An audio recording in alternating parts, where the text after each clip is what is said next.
Hello students, welcome back to my class. मैं डिम्पल राणा और आपके लिए लेके आई हूँ सिमलतला प्रवेश परीक्षा के लिए mock test number 2। I hope कल की वीडियो आपने देख ली होगी। जो बच्चे एग्जाम में जाने वाले हैं, जो इसका प्री एग्जाम देने वाले हैं, उनके लिए ये मॉक टेस्ट बहुत मददगार होने वाले हैं। तो अगर आपने अभी तक मॉक टेस्ट नंबर 1 नहीं देखा है तो पहले एक बार उसको विजिट कर लीजिए, जिससे आपको आइडिया हो जाए कि हम क्या कर रहे हैं। तो ये मैं आपके विज्ञान के लिए करा रही हूँ, जिसमें विज्ञान के आपके कक्षा 6 के प्रवेश परीक्षा के लिए 25 क्वेश्चन आएंगे, जो एग्जाम आपका 12 अक्टूबर को होने वाला है। तो यहाँ पर आज हम आगे और क्वेश्चन डिस्कस करने वाले हैं। आपको पता है क्या करना है, जल्दी से अपना पेन एंड पेपर निकाल लीजिए और मेरे साथ साथ अपने क्वेश्चन सॉल्व करते हुए चलेंगे, जिससे आपको आइडिया हो सके कि आज आपने कितने क्वेश्चंस को बिल्कुल सही मार्क किया है। और कमेंट सेक्शन में मुझे अपना स्कोर जरूर बताएं और ये देखें कि 4 दिन में आपने 4 मॉक टेस्ट में कितना इंप्रूव किया है। चलिए स्टार्ट करते हैं विदाउट एनी डिले। तो बच्चों, अगर आप तैयारी करना चाहते हैं किसी भी स्कूल के लिए, सिमलतला हो गया, RIMC, राष्ट्रीय मिलिट्री स्कूल, ऑल इंडिया सैनिक स्कूल एंट्रेंस एग्जाम, जवाहर विद्यालय, विद्या ज्ञान, तो आप तैयारी कर सकते हैं ज्योमेट्री स्कूल के साथ, जहां पर है हमारे पास पूरा रिकॉर्डेड कंटेंट, जिसमें हम अपने सिलेबस को पहले ही रिकॉर्डेड कर लिया है और एग्जाम के लेवल के अकॉर्डिंग हम उसे अपडेट कर रहे होते हैं, बार बार वीडियोस को चेंज करते हैं, जिस तरीके से एग्जाम में क्वेश्चंस का लेवल बढ़ता घटता रहता है। और साथ ही मिलेंगे आपको रिकॉर्डेड लेक्चर्स के साथ हर टॉपिक की क्विजेज, मिक्स क्विजेज और आपके प्रीवियस ईयर के पेपर। और इसके साथ अगर आप लेना चाहते हैं डेली लाइव क्लासेस, तो 6 to 8 PM चलती हैं आपकी लाइव क्लासेस। तो ये है हमारा क्या, जो हम ऑनलाइन प्रोवाइड करते हैं। साथ ही यहाँ पर आप हमारे हॉस्टल में रह के भी तैयारी कर सकते हैं, जो है हमारा दिल्ली से 50 किलोमीटर यूपी के अंदर बागपत में ये पड़ता है। इसके लिए अगर आप जानना चाहते हैं हमारा किस तरीके का कंटेंट है, तो आप डायरेक्ट गूगल क्रोम पर www.geometryschool.in पर सारी जानकारी ले सकते हैं या इन नंबर पर कॉल कर सकते हैं। आप गूगल प्ले स्टोर से हमारी ऐप भी इंस्टॉल कर सकते हैं। ये लोगो आपको दिखाई देगा जब आप ज्योमेट्री स्कूल मेंशन करेंगे। किसी भी स्कूल लेवल एंट्रेंस की तैयारी करनी है तो आप ज्योमेट्री स्कूल के साथ कर सकते हैं। This is the number 1 platform for your entrance examination. तो चलिए स्टार्ट करते हैं आज का मॉक टेस्ट। और बच्चे सभी पेन एंड पेपर निकाल लीजिए। कल का अपना स्कोर देखेंगे कि मॉक टेस्ट 1 में आपने कितना अचीव किया, आज मॉक सेकंड में आज आपके 25 में से कितना स्कोर आया, और मुझे कमेंट सेक्शन में जरूर बताएंगे। वीडियो अच्छा लगे तो लाइक करें और चैनल को सब्सक्राइब कर लीजिए, क्योंकि आपको नोटिफिकेशन मिल जाएगा जब वीडियो अपलोड होगी। तो चलिए इतने में एक्सप्लेन करती हूँ, अपना आंसर मार्क करिए। सिंचाई के परंपरागत साधन कौन कौन से हैं? तो बच्चों, जो इंग्लिश मीडियम से हैं मैं उनके लिए भी बता देती हूँ। परंपरागत साधन की बात करें तो ट्रेडिशनल मेथड, कल मैंने आपको फसल के बारे में बताया था कि किसी भी फसल को उगाने के लिए हमें बहुत सारे स्टेप को फॉलो करना पड़ता है। अप्रोक्सीमेटली 8 स्टेप होते हैं आपके। सबसे पहले मिट्टी को तैयार करना, बीजों का रोपण करना, खाद उर्वरक डालना, सिंचाई करना, जंगली पौधों को रिमूव करना, फिर फसल पकने पर उसको काटना और फिर उसका सही जगह पर भंडारण और संचारण करना। तो हमारे कुछ सिंचाई करने के ट्रेडिशनल मेथड हुआ करते थे जब तक बिजली नहीं आई थी, कोई नई टेक्निक नहीं आई थी। तो इरिगेशन होता है सिंचाई करना। सिंचाई मतलब अपनी फसल को समय समय अंतराल पर जल प्रोवाइड करना, पानी देना क्या कहलाता है? इरिगेशन कहलाता है। तो पहले समय में कौन से मेथड यूज किए जाते थे, जल्दी से इसमें से चूज करेंगे। So what will be correct answer? अगर हम परंपरागत साधन की बात करें तो उपयुक्त सभी, ढेकली सिस्टम हुआ करता था, रहट सिस्टम हुआ करता था, नदियां होती थी, तालाब, कुएं। अब हमारे कुछ मॉडर्न मेथड्स भी आ गए हैं, तो ये तो हमारे परंपरागत हो गए। तो क्वेश्चन नंबर 1 का ऑप्शन हो, आपका ऑप्शन हो गया 4। मॉडर्न मेथड्स की बात करें तो यहाँ पर अब हमारे कुछ नई तकनीकी के मेथड है, जैसे हम स्प्रिंकल मेथड कहते हैं, पानी का छिड़काव। जहां पर जमीन थोड़ी सी उबड़ खाबड़ होती है वहां पर ये मेथड बहुत अच्छा काम आता है। साथ ही आपका होता है ड्रिप इरिगेशन। इसमें आप क्या करते हैं, पानी, रेतीली मिट्टी जहां होती है वो क्या कर सकती है, पानी को बहुत ज्यादा एब्जॉर्ब कर सकती है। तो वहां पर हम सीधा पानी की जड़ों को ड्रॉप बाय ड्रॉप पानी देते हैं, जिससे कि ज्यादा पानी की वेस्टेज ना हो। और जहां पानी की कमी है वहां ये मेथड बड़े ही काम आते हैं। तो आप इन्हें याद कर सकते हैं। ये दो हमारे मॉडर्न मेथड है और ये हमारे परंपरागत मेथड है जो पुराने समय से ही इस्तेमाल होते आ रहे हैं। तो आई होप आपका क्वेश्चन नंबर 1 बिल्कुल ठीक रहा होगा। चलिए आगे बढ़ते हैं। जानवर जो सिर्फ पौधे खाते हैं वे क्या कहलाते हैं? तो यहाँ पर हमारे कुछ जानवर होते हैं जिनका, जैसे हमने पढ़ा था कि जो हमारे पौधे होते हैं वो स्वपोषी होते हैं, अपना खाना खुद बनाते हैं सूर्य की ऊर्जा से। तो इसी तरह हम क्या हैं, हम तो सब परपोषी हैं जो दूसरों पर निर्भर है। तो जानवर जो सिर्फ पौधे खाते हैं तो वो क्या कहलाते हैं? तो मांसाहारी कौन से जानवर होते हैं? जो दूसरे जानवरों का मांस खाते हैं, तो उन्हें हम क्या बोलते हैं? कार्निवोर्स। तो वो होते हैं हमारे कार्निवोर्स। और सर्वभक्षी कौन होते हैं? ओमनीवोर्स, जो क्या करते हैं? मांस भी खा लेते हैं और पौधे भी खा लेते हैं। शाकाहारी की बात करें तो ये होते हैं हमारे हर्बीवोर्स, जो क्या खाते हैं? घास खाते हैं। तो हमसे क्या पूछा गया है? सिर्फ पौधे खाने वाले जानवर क्या कहलाते हैं? शाकाहारी। चलिए आगे बढ़ते हैं। पौधे मिट्टी से क्या प्राप्त करते हैं? तो कल हमने पढ़ा था कि जो हमारी पत्तियां होती हैं वो क्या करती हैं? भोजन बनाती हैं क्या? पूरे पौधों के लिए। और इन्हीं के अंदर क्या पाए जाते हैं? निचली सतह पर छोटे छोटे रंध्र पाए जाते हैं जिन्हें हम इंग्लिश में स्टोमेटा भी कहते हैं। और इनका क्या कार्य था? इनका कार्य था गैसों का विनिमय। ये क्या करता है? गैसों का विनिमय करता है। कौन सी गैस?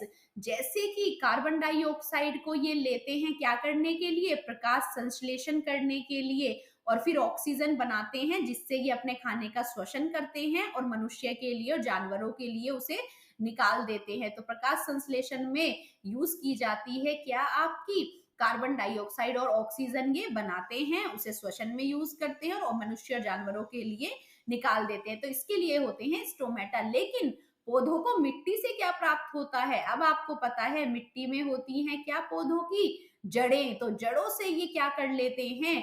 पानी में घोलकर खनिज लवण को अवशोषित करते हैं, एब्जॉर्ब करते हैं। जितने भी खनिज लवण जमीन में पाए जाते हैं या जो आप उर्वरक के माध्यम से, खाद के माध्यम से डालते हैं, और कुछ नेचुरल जैसे कि आपका आयरन, Fe, जिंक हो गया, फास्फोरस हो गया, साथ ही आपका नाइट्रोजन हो गया, ये इन्हें क्या करते हैं? अवशोषित करते हैं। कहाँ से? जड़ों से। और जड़ें कहाँ होती हैं? मिट्टी में। तो खनिज लवण कहाँ से लेंगे? मिट्टी से। तो ऑप्शन 2 बिल्कुल करेक्ट है।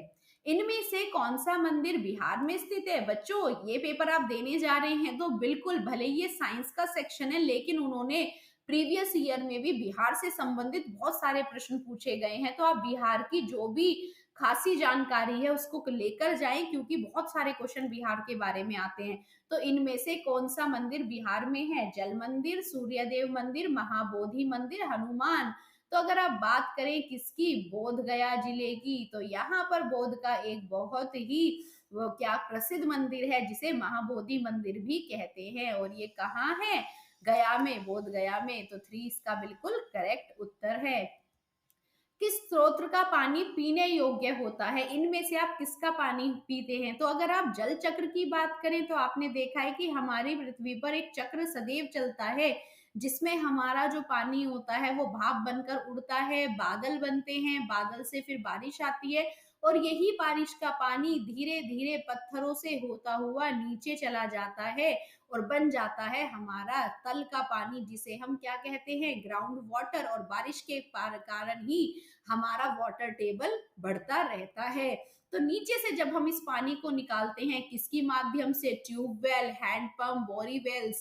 तो सबसे पीने लायक पानी कौन सा? ये बड़ा शुद्ध पानी होता है, क्योंकि बारिश का पानी बिल्कुल शुद्ध होता है, क्योंकि जब वाष्पीकरण होता है तो सारी इम्प्योरिटी नीचे ही रुक जाती है। और जब बारिश का पानी आता है, रेन वाटर वैसे एक बिल्कुल शुद्ध सोर्स है, पानी का शुद्ध स्रोत है, तो जब ये पानी नीचे चला जाता है छन छन कर तो ये बहुत ही शुद्ध हो जाता है और हैंडपंप से हम इस पानी को ऊपर ला सकते हैं। लेकिन नदियों की बात करें तो नदियां क्या हैं?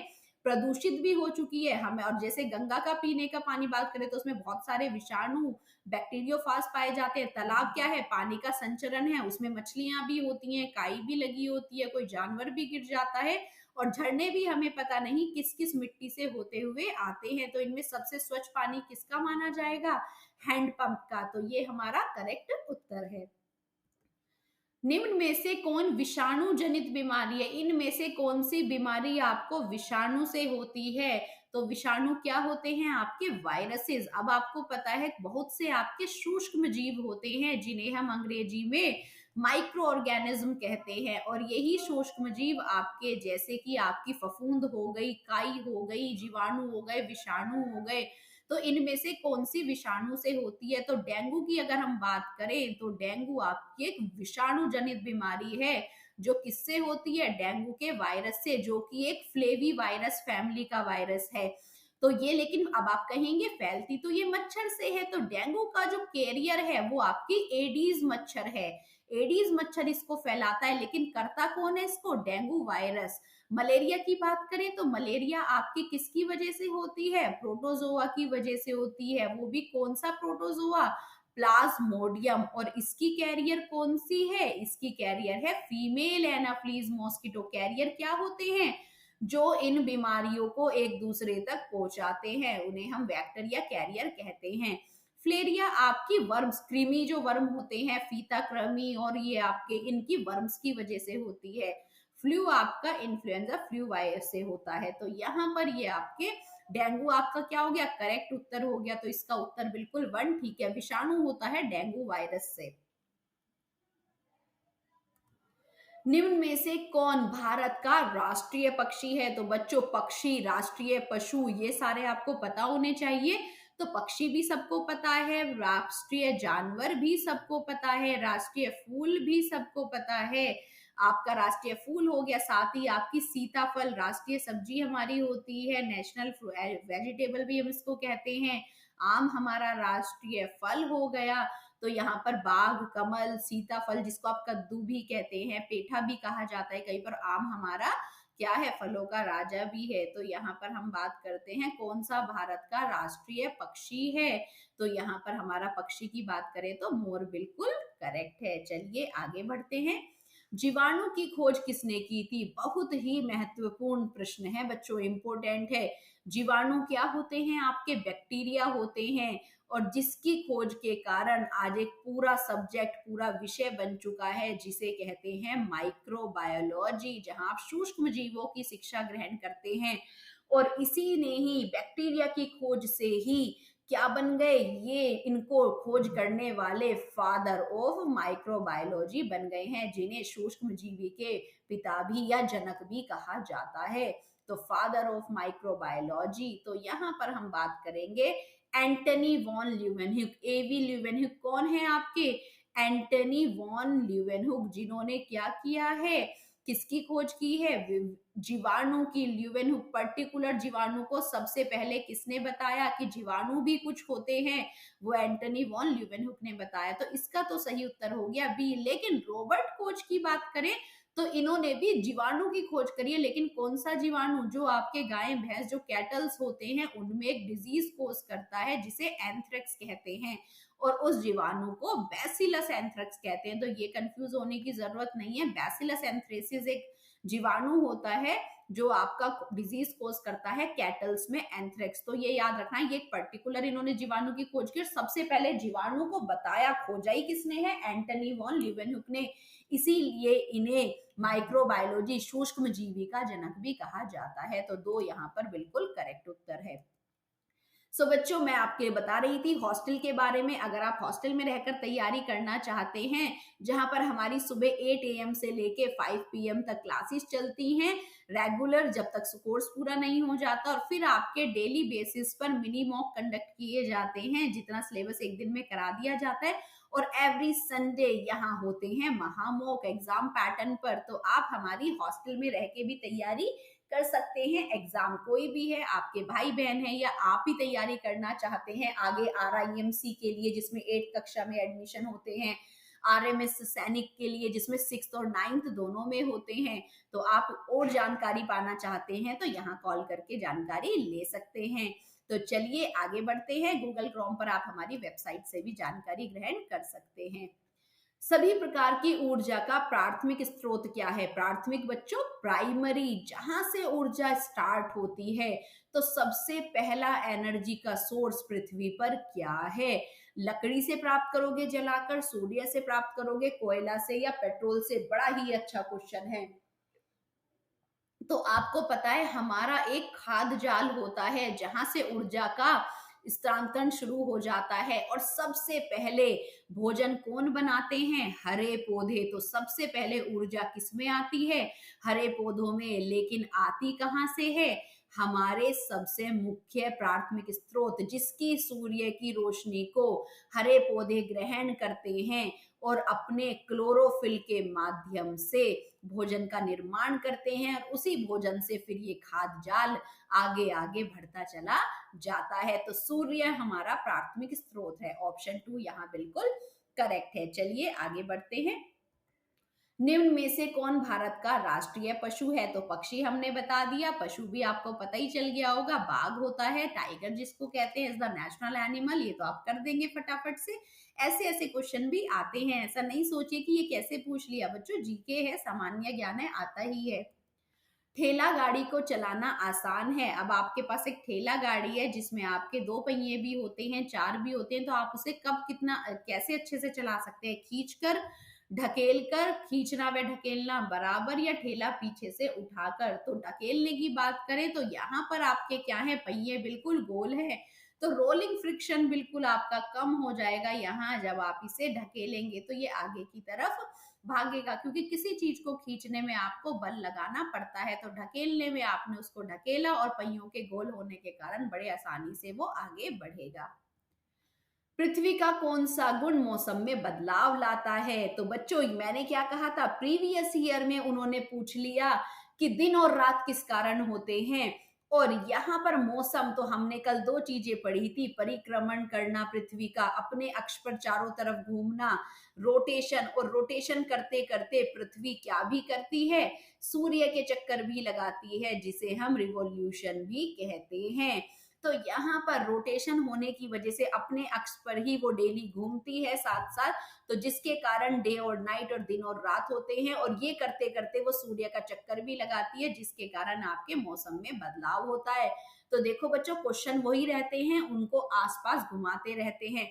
तो वो क्या करती है, पृथ्वी का अपने उस पर 23 डिग्री अक्ष टेढ़ा होना और साथ ही परिक्रमण करना, दोनों ही इसके लिए रेस्पॉन्सिबल है, क्योंकि जब ये सूरज की तरफ झुकी होती है तो यहाँ पर गर्मी पड़ने लग जाती है, और जो चीजें सूरज, जो हिस्सा सूरज से दूर हो जाता है वो क्या हो जाता है, ठंडा हो जाता है। तो परिक्रमण और उसका तिरछा अक्ष होना क्या है, क्योंकि पृथ्वी क्या है, अपनी ही एक्सिस पर टिल्टेड है, तो it is tilted on its axis. तो दोनों यहाँ पर बिल्कुल सही जा रहा है, क्योंकि केवल में अगर हम परिक्रमण होता तो भी ठीक होता, लेकिन केवल लिखना ठीक नहीं है, क्योंकि पृथ्वी का अक्ष तिरछा भी है। तो चलिए तीसरा उत्तर बिल्कुल ठीक हुआ।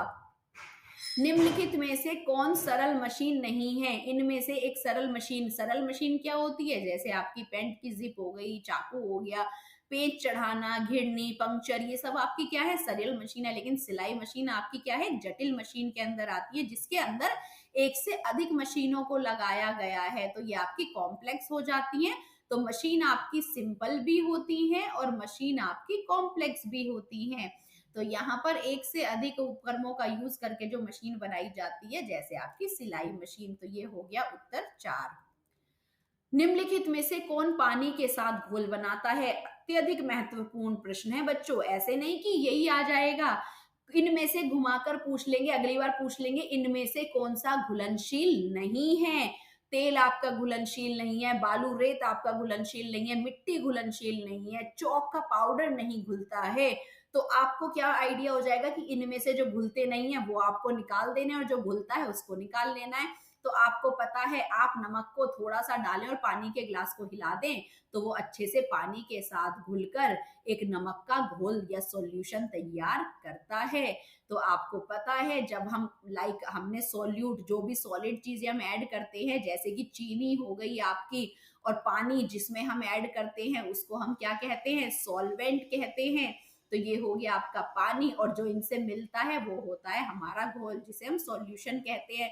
तो अघुलनशील पूछ लिया जाएगा, चॉक पाउडर भी नहीं घुलता, कॉफी के बीज भी नहीं घुलते, तेल भी पानी पर ऊपर ही परत बनाता है, बालू रेत नीचे जम जाता है जिसे आप फिर सेडिमेंटेशन कहते हैं। तो यहाँ पर नमक चीनी बहुत आसानी से घुल जाते हैं, सिरका आसानी से घुल जाता है, ये सारी चीजें आपसे पूछी जाती है। तो आपका क्वेश्चन बदलकर अगली साल दूसरी तरह से आ जाए या अभी दूसरी तरह से आ जाए तो आप इसे तब भी कर पाएंगे, इसलिए इन्हें समझना बहुत जरूरी है। निम्न में से कौन सी बीमारी मच्छर से नहीं फैलती है?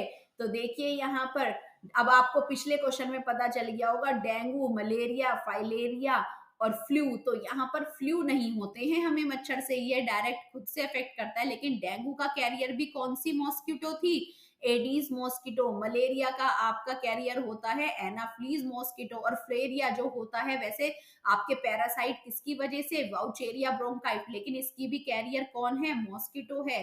तो ये सारे आपके मच्छर से फैलते, फ्लू आपका मच्छर से नहीं फैलता है। तो यहाँ पर आपका ऑप्शन हो गया है 4 बिल्कुल करेक्ट। वायु क्या है? जिस बच्चे ने कल मॉक टेस्ट 1 पूरा अच्छे से सुना होगा, तो मैंने आपको वायु में उन्होंने पूछा था कि कौन सी गैस इसमें सबसे अधिक मात्रा में है, कुछ इस तरह का सवाल था। तब मैंने बताया था, वायु को लिखा भी था कि वायु क्या है? मिश्रण है, वो भी किसका? गैसेस का, जिसमें हमारी 78% नाइट्रोजन होती है, 21% हमारी कार्बन डाइऑक्साइड होती है और बची हुई सारी हमारी क्या होती है? वेरी आर्गन हो गया, हीलियम हो गया, कार्बन डाइऑक्साइड हो गया। तो ये हमारा गैसों का मिश्रण है, जिसको आप क्या कर सकते हैं? डिस्टिलेशन मेथड से अलग कर सकते हैं, उसके वेपर्स और वो सब। तो गैस क्या है? मिश्रण है, सभी चीज गैसों का, सॉरी वायु क्या है? गैसों का मिश्रण है। तो ऑप्शन 1 बिल्कुल यहाँ पर करेक्ट है। किस जैव प्रक्रिया से ऊर्जा प्राप्त होती है? कल भी हमने इसका जिक्र करा था, अगर आपने वीडियो को अच्छे से देखा, कि हम जो भी भोजन खाते हैं वो हमारा पाचन क्रिया के माध्यम से पच जाता है, लेकिन पचने के बाद वो कहाँ जाता है, उससे हमें ऊर्जा कैसे प्राप्त होती है? इसके लिए हमारे शरीर में एक क्रिया चलती है जिसे हम श्वसन की क्रिया कहते हैं, और इसे ही इंग्लिश में रेस्पायरेशन कहा जाता है। क्योंकि फूड तो हमने खा लिया, अब उस फूड को ऑक्सीजन की मदद में उससे ऊर्जा प्राप्त करना, तो कहते हैं ऑक्सीडेशन ऑफ फूड। जो हम ऑक्सीजन लेते हैं वो क्या काम आती है? फूड के ऑक्सीडेशन में काम आती है, और हमें ऊर्जा मिलती है कहाँ?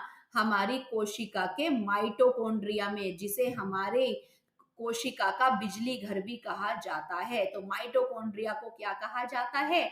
बिजली घर या power house of the cell, जिसमें हमें खाने से प्राप्त होती है ऊर्जा। और ऊर्जा किस फॉर्म में मिलती है? एटीपी। क्या है ये केमिकल कंपोनेंट है, एडिनोसिन ट्राइफॉस्फेट। इसी की मदद से हम अपने जैविक सारे कार्य हमारे शरीर में चलते हैं। तो खाने का जो ऑक्सीडेशन होता है ऑक्सीजन की मदद से कोशिका की माइटोकॉन्ड्रिया अंगक में, इस प्रक्रिया को श्वसन कहते हैं। प्रकाश संश्लेषण तो आपको पता चल गया है, पौधे जब अपना खाना बनाते हैं, उत्सर्जन होता है किसी भी वेस्ट को अपनी बॉडी से निकालना, जिसमें किडनी करती है, गति होता है मोशन, तो श्वसन बच जाता है आपका, जिसे इंग्लिश में रेस्पायरेशन भी कहते हैं।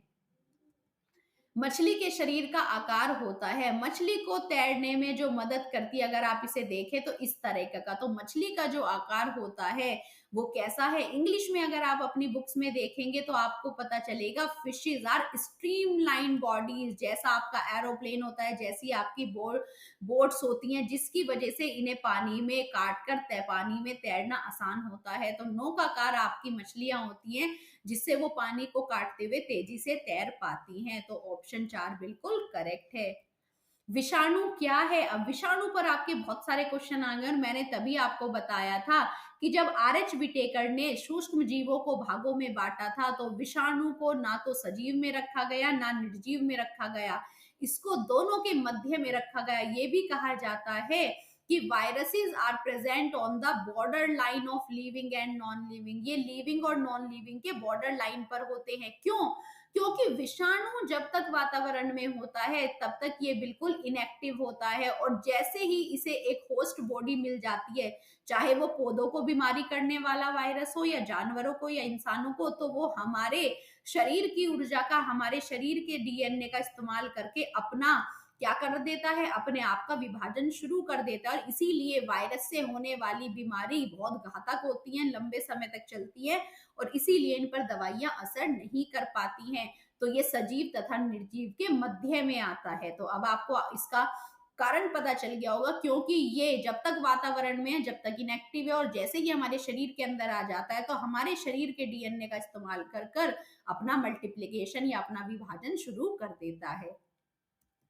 पौधों में प्रकाश संश्लेषण की क्रिया कहाँ होती है, तो वही मैं कहूंगी। देखो बच्चों, क्वेश्चन वैसे ही है पर बदल बदल के पूछा हुआ। अगर आपने एक बार समझ लिया, कल ही मैंने आपको बताया था कि हम पत्तियों को पौधों का रसोई घर भी कहते हैं, इन्हें किचन ऑफ द प्लांट भी कहते हैं, और इन्हें food factory of the plant भी कहते हैं, क्योंकि पत्तियों में ही क्या थे, स्टोमेटा थे। बार बार मैंने समझा दिया है, स्टोमेटा मतलब कि रंध्र उपस्थित थे जिनसे गैसों का विनिमय होता है, और पौधों में ये फोटोसिंथेसिस मतलब कि प्रकाश संश्लेषण की क्रिया होती है। तो पत्तियों में क्या होता है, प्रकाश संश्लेषण। तो ऑप्शन 3 बिल्कुल करेक्ट है। निम्नलिखित में से दो व्यक्तियों द्वारा खेले जाने वाला कौन सा खेल है, कुश्ती, क्रिकेट, हॉकी, कबड्डी। सबकी पूरी पूरी टीम होती है, 11-11 प्लेयर की, और कुश्ती में एक तरफ एक खिलाड़ी, दूसरी तरफ दूसरा, तो 2 खिलाड़ी खेलते हैं। किसमें, कुश्ती में। बड़ी जल्दी से आप इसका जवाब दे देंगे। जानवर जो हरे पौधे व मांस भी खाते हैं, तो आपको पता चल गया, मांसाहारी सिर्फ मांस खाते हैं, जैसे कि आपका शेर होता है। सर्वभक्षी जैसे कि आपका कौवा भी होता है, भालू भी होता है, मनुष्य भी होता है। ये सब किसमें आते हैं आपके, ये आपके सर्वभक्षी में आते हैं। पौधे भी खाते हैं, मांस भी खाते हैं। और शाकाहारी हरे पौधे खाने वाले, जैसे आपका गाय, हिरण और साथी, हाथी, ये सब किसके उदाहरण हैं आपके, शाकाहारी के। तो मांसाहारी में शेर, चीता, ये सब आपके किस में आ गए, माशा। तो कौवा, भालू, मन, क्योंकि अगली बार उदाहरण भी पूछ सकते हैं, तो इन्हें हम अंग्रेजी में ओमनीवोर भी कहते हैं। तो जो दोनों चीजों पर डिपेंड रहते हैं। तो ऑप्शन 2 बिल्कुल करेक्ट है। बिहार में कितने जिले हैं, बिहार के जिले आप बच्चों आप बहुत जल्दी से बता सकते हैं। बिहार में पूरे 38 जिले हैं जो 9 प्रमंडल में विभाजित हैं, जिसमें से आपका बहुत सारे मेन हो गए हैं। बोध गया हो गया है, वैशाली आ गया, आपका नालंदा आ गया, औरैया, बक्सर, ये कुछ फेमस से जिले हैं। तो 38 हमारे जिले हैं जो 9 प्रमंडल में विभाजित है। देखो बच्चों, बिहार से भी क्वेश्चन आ रहे हैं, तो क्वेश्चन 2 बिल्कुल यहाँ पर ऑप्शन सही है। 1 माइक्रोमीटर होता है किसके बराबर, तो अगर हम बात करें 1 माइक्रोमीटर आपका इक्वल टू, तो 1 माइक्रोमीटर की यहां पर हम बात करें तो that is equal to 1 millimetre. यहाँ पर 1 माइक्रोमीटर, माइक्रोमीटर को हम किस तरीके से मेंशन करते हैं, ऐसे, और ये होता है 1000 का पार्ट। तो कितना हो गया आपका, ये हो गया आपका 1 micrometre is equal to 0.01 millimetre. तो ये हमारा ऑप्शन बिल्कुल करेक्ट है। चलिए आगे बढ़ते हैं।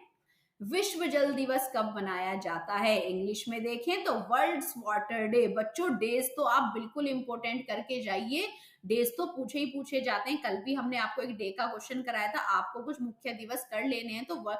तो यहाँ पर जो हमारा वर्ल्ड विश्व जल दिवस है वो हर साल 22 मार्च को मनाया जाता है, जिसमें हम लोगों को प्रोत्साहित करते हैं जल को बचाने के लिए।